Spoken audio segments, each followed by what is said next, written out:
Não quero mais feri-lo, Zé. Trago o punhal de volta para minha cintura. De que me serve passar-lhe a dor que precisa ser minha? Em troca, fico com a vida, ainda que uma vida medrosa e acuada. Não sei se aceitas meu abraço.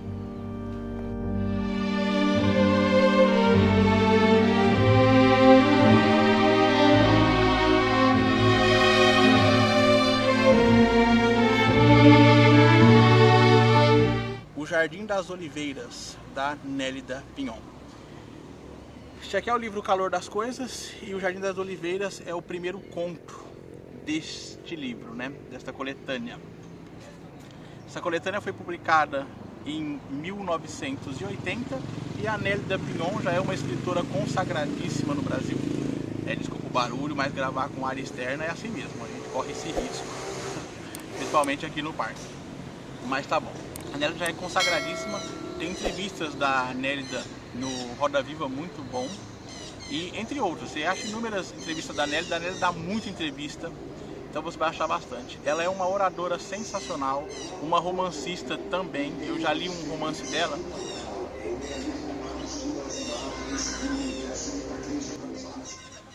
Mas tá bom, eu li um romance da Nélida Pinhon chamado Vozes do Deserto, muito bom. É uma releitura, ela conta a história da Sherazade. Não a história das Mil e Uma Noites, mas a história da Sherazade em si. E agora cai aqui no conto. Só para vocês terem ciência, eu já tinha lido esse livro de conto há alguns anos atrás, mas eu não entendi bulhufas do que eu estava lendo.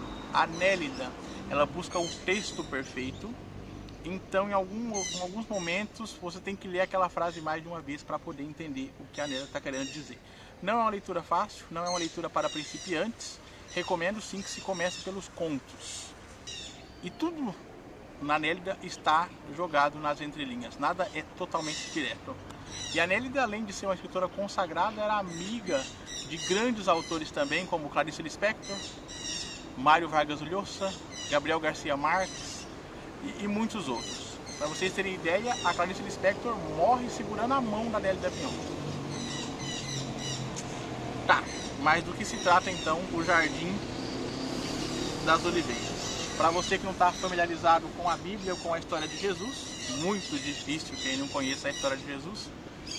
Misericórdia, olha essa zarada. Quem não conhece a história de Jesus, mas tá.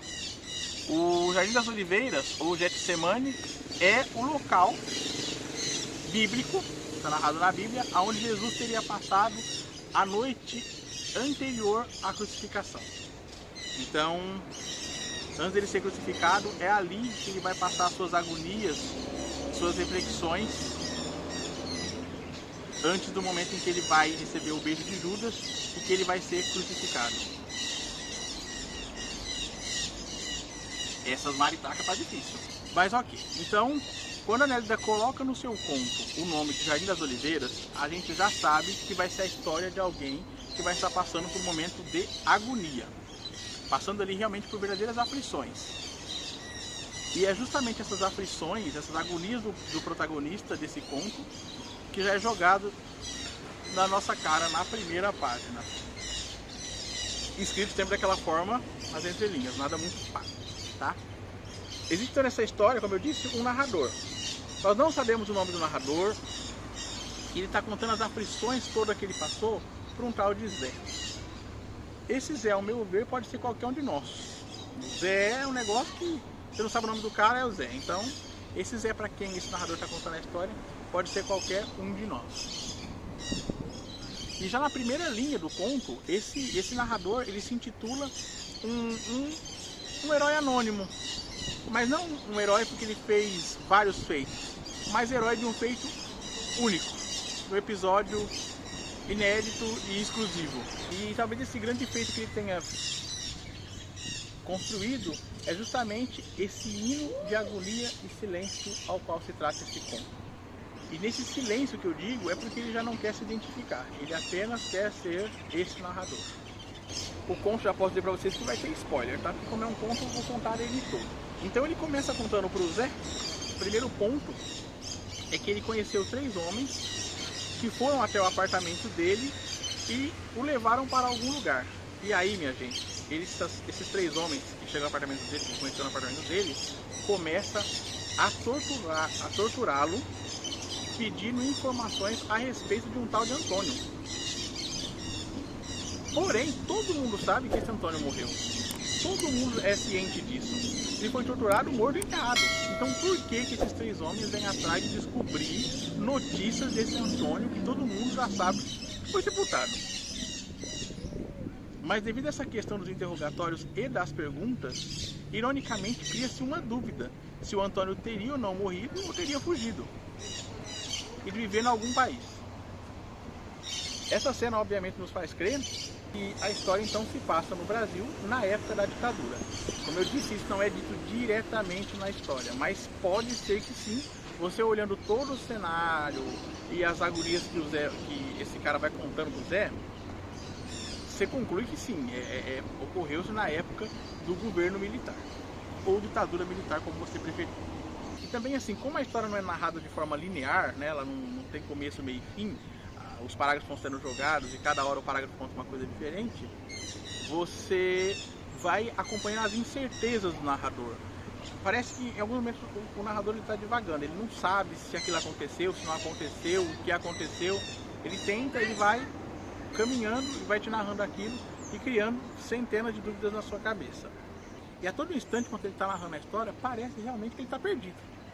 Ele não sabe o que está acontecendo.